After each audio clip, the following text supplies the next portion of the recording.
ಈ ಜಗತ್ತಿನ ಮೊದಲ ಸಾರಾಯಿ ಬಟ್ಟಿ ಶುರುವಾಗಿದ್ದು ಒಂದು ಮರದ ಕೆಳಗಂತೆ.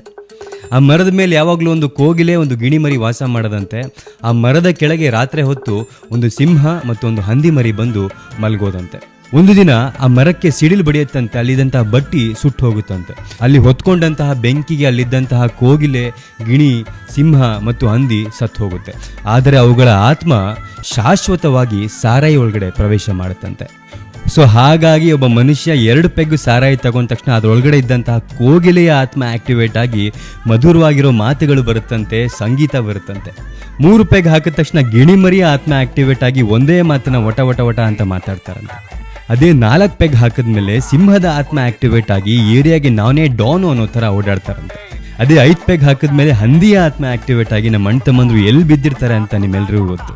ಈ ಕಥೆಯನ್ನ ಯಾರ್ಯಾರಲ್ಲಿ ಆತ್ಮಗಳು ಬಂದು ಹೋಗಿರೋದನ್ನ ನೀವು ನೋಡಿದಿರೋ ಅವ್ರಿಗೆ ಶೇರ್ ಮಾಡಿ, ಮನುಷ್ಯರಾಗಿದ್ ಬಿಡೋಣಪ್ಪ, ಎಣ್ಣೆ ಬಿಟ್ಬಿಡು ಅಂತ ಅವರಿಗೆ ರಿಕ್ವೆಸ್ಟ್ ಮಾಡ್ಕೊಳ್ಳಿ. ಎಣ್ಣೆ ಅಂಗಡಿ ಒಂದೇ ಸಾವಿಲ್ಲದ ಪ್ಲೇಸು, ಬಾರು ಬಾಗ್ಲು ದಯವಿಟ್ಟು, ಬಾರು ಬಾಗ್ಲು ದಯವಿಟ್ಟು 24 hours ಮುಚ್ಚಬೇಡಿ ಪ್ಲೀಸು.